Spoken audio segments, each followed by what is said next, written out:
En 1963, en el apogeo de la Guerra Fría, Estados Unidos desplegó un arma que no fue hecha para ganar batallas, fue hecha para terminar guerras. Un arma tan brutal que podía disparar ojivas nucleares.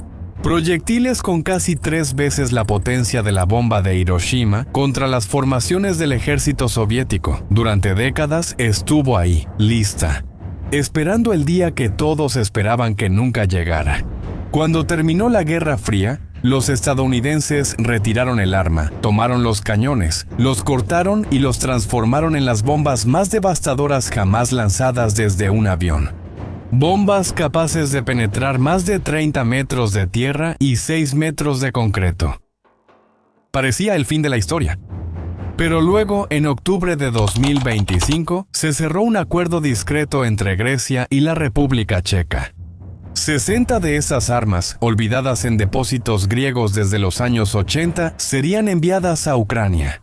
Sin reforma, sin modernización tal como estaban. Fue entonces cuando, en abril de 2026, la 52ª Brigada de Artillería Ucraniana hizo una publicación en las redes sociales. Casi oculto, en medio de una lista de equipos, apareció el nombre. M110. La mayoría de las personas no se dio cuenta. Pero quien entiende de guerra se detuvo de inmediato. Porque el arma que Estados Unidos construyó para destruir al ejército soviético acaba de regresar al campo de batalla. Y ahora está siendo usada contra Rusia, contra el mismo ejército que fue creada para destruir. Rusia no esperaba eso, la propia Ucrania tampoco lo esperaba. Y lo que esta arma es capaz de hacer va a cambiar esta guerra de una manera que pocos están viendo. Vamos a empezar por lo que realmente es esta arma.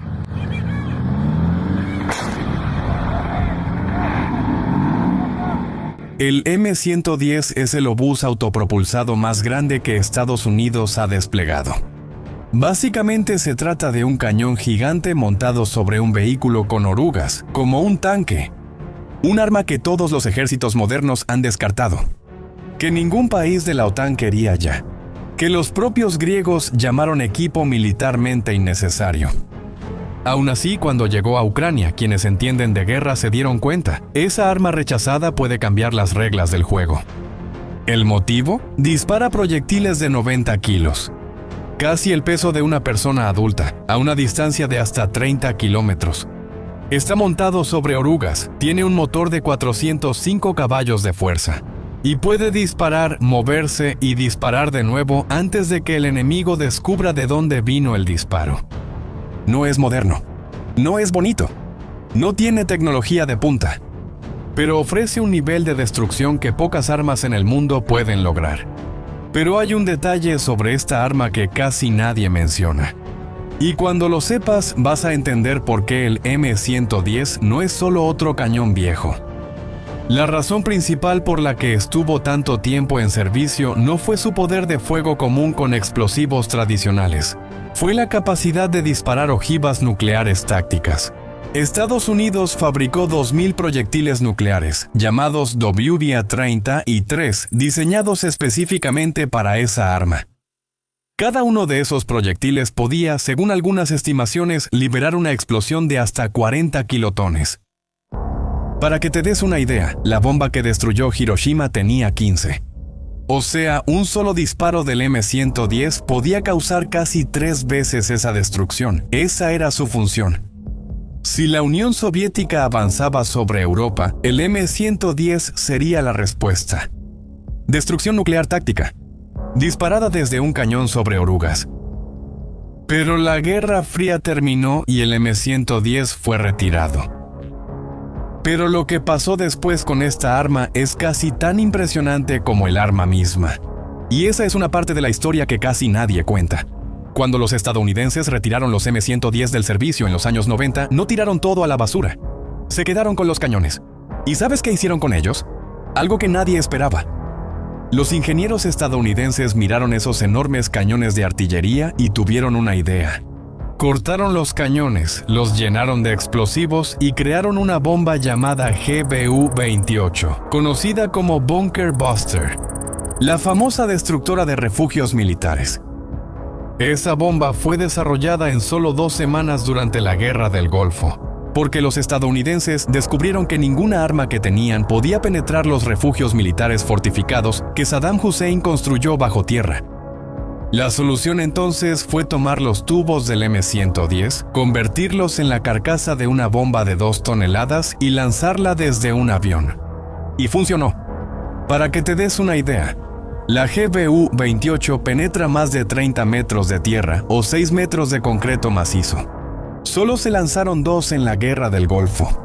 La segunda dio de lleno en un refugio iraquí. Penetró el concreto y detonó adentro. Mató a todos los que estaban en el lugar. Después, Israel compró 100 de esas bombas. Y muchos creen que la intención era usarlas contra las instalaciones nucleares de Irán. O sea, los cañones de esa misma arma que ahora está en Ucrania ya fueron reciclados para crear las bombas más letales del planeta. Nada en este obús es desechable. Todo lo que toca se convierte en un instrumento de destrucción. Ahora, lo más interesante de todo esto es la forma en que 60 de estas armas llegaron a manos de Ucrania. Y esa historia pasa por Grecia. Mira, Grecia tenía 145 M110. En sus depósitos, armas estadounidenses de los años 80 que se fueron quedando obsoletas a medida que el país modernizaba su arsenal a los estándares de la OTAN. El gobierno griego vio en ellas una oportunidad. Iban a vender lo que ya no necesitaban y usar el dinero para comprar equipo nuevo. El paquete consistió en 60 obuses más 150,000 proyectiles de varios tipos. Todo eso por 199 millones de euros. Cada M110 costó cerca de 520,000 euros. El precio de un departamento en Atenas, ahora piensa en eso. Un solo tanque moderno cuesta entre 5 y 10 millones de euros. Ucrania consiguió 60 piezas de artillería pesada por el precio de media docena de tanques. Ese es el tipo de trato que cambia una guerra. Pero el acuerdo no fue unánime. La oposición griega protestó. Muchas de esas armas estaban en las islas griegas del Mar Egeo, muy cerca de la costa de Turquía, país con el que Grecia tiene tensiones históricas. Políticos cuestionaron si el país no se estaba debilitando al enviar artillería al extranjero mientras tenía a un vecino potencialmente hostil al otro lado del mar.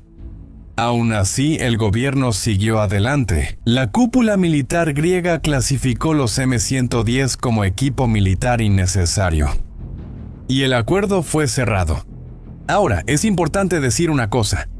Esos 60 obuses no llegan solos de Atenas hasta el este de Ucrania.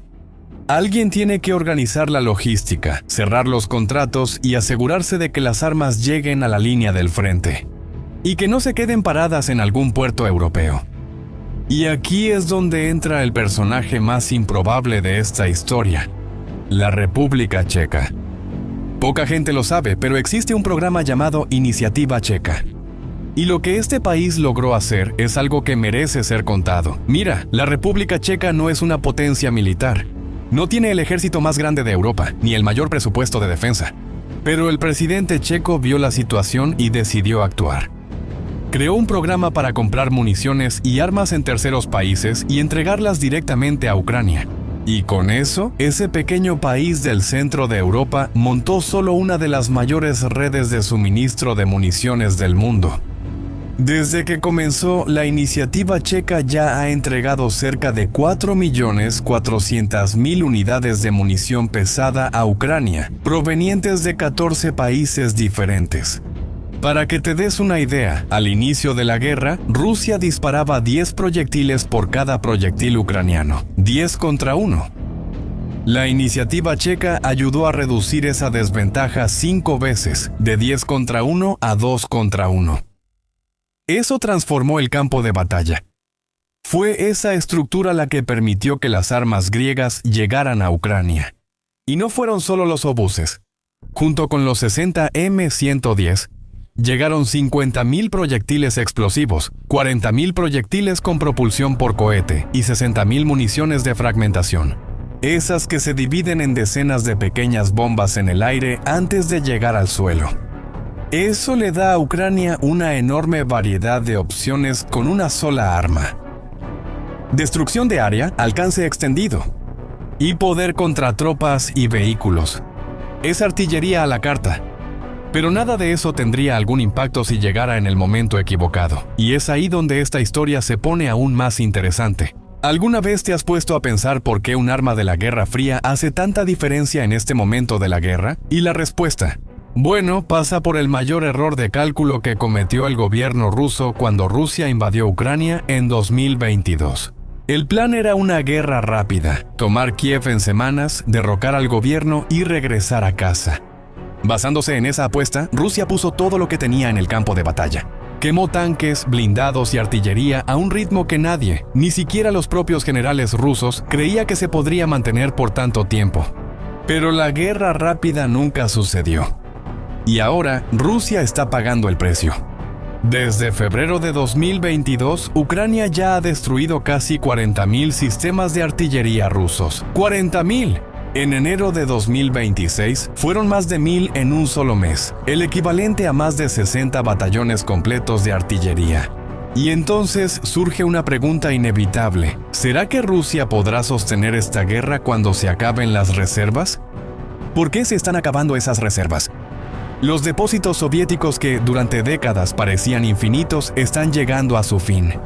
Solo queda el 39% de las piezas de artillería que estaban almacenadas antes de la guerra, y la producción rusa no logra llenar ese vacío. En marzo de 2026, Rusia batió su récord de pérdidas humanas desde el inicio de la invasión.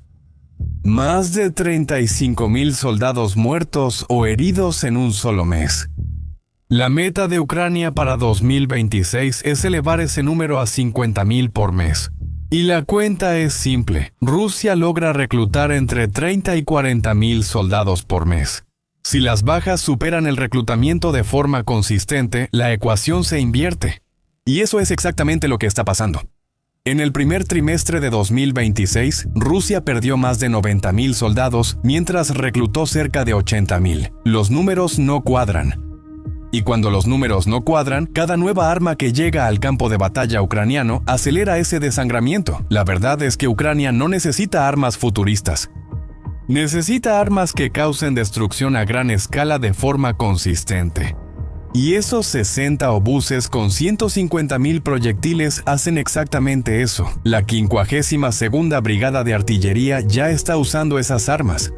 Imagina la escena. En el este de Ucrania, en algún punto de los sectores de Kramatorsk o Yarkov, un obús de casi 30 toneladas se detiene en una posición protegida. 13 hombres operan un arma que tiene casi el doble de la edad de cada uno de ellos. Un proyectil del tamaño de un cuerpo humano es cargado. El cañón se eleva, el disparo resuena por kilómetros, 90 kilos de explosivos vuelan hacia una posición rusa. Y antes de que el impacto siquiera sea confirmado, el M-110 ya se está moviendo a otra posición. A su lado operan los obuses Bogdana, de fabricación ucraniana, y los lanzacohetes múltiples Vampire. Cada sistema cumple un papel. El Bogdana acierta objetivos con precisión a largas distancias. El Vampire satura áreas enteras con cohetes. Y el M-110 asesta el golpe contundente. Pero lo que hace que esta combinación sea realmente aterradora para los rusos es lo que sucede antes del disparo. Drones ucranianos sobrevuelan las líneas rusas, identifican trincheras y concentraciones de tropas y transmiten las coordenadas en tiempo real. La artillería recibe la información y abre fuego. Y marzo de 2026 trajo un hito que hace esto aún más letal. Por primera vez en la guerra, Ucrania realizó más ataques con drones que Rusia. Los ojos ucranianos en el cielo ahora son más numerosos que los rusos. Y cada par de ojos extra es una sentencia para quien está del otro lado. Y lo más importante, el suministro no tiene que detenerse aquí. Grecia todavía puede enviar alrededor de 85 M-110. Pero cuando ves el mapa global, te das cuenta de que el potencial es mucho mayor. Turquía, por ejemplo, en este momento está retirando 219 unidades para dar paso a un sistema más moderno. Jordania opera 120. Pakistán tiene 140. Marruecos y Taiwán suman más de 130 entre los dos. Son cientos de obuses repartidos en 3 continentes, detenidos en depósitos sin función. Y lo más revelador es que el camino para llevarlos a Ucrania ya fue abierto. La iniciativa checa demostró que funciona. El camino para transportar esas armas existe, el dinero existe, solo falta voluntad política. Estados Unidos construyó el M110 para el escenario más extremo de la Guerra Fría, destrucción nuclear táctica contra el ejército soviético. 60 años después, esa arma no está disparando ojivas nucleares, no necesita hacerlo. Y cuando retiraron el M110, pensaron que la historia de esa arma había terminado. Cuando tomaron los cañones y los convirtieron en bombas destructoras de refugios militares, pensaron que era el último capítulo. Pero la guerra en Ucrania reescribió ese final. El arma que debería destruir al ejército soviético está de regreso. Y cada día que Rusia pierde más artillería de la que puede reponer, cada mes que las bajas superan el reclutamiento, armas como esta dejan de ser solo útiles. Se vuelven decisivas. Y al final de cuentas, esta historia muestra algo que va más allá de esta guerra. Lo que un ejército considera basura puede ser exactamente lo que salva a otro. Y a veces, el arma que lo cambia todo no es la más moderna, ni la más cara, ni la más avanzada. Es la que nadie esperaba ver de regreso. Ahora quiero saber tu opinión. ¿Tú crees que Rusia puede aguantar mucho más tiempo a este ritmo de pérdidas? Deja tu opinión ahí en los comentarios. Si este video te trajo información nueva, compártelo con alguien que también sigue esta guerra. Y si aún no estás suscrito al canal, suscríbete y activa la campanita para no perderte los próximos videos. Un abrazo y hasta la próxima.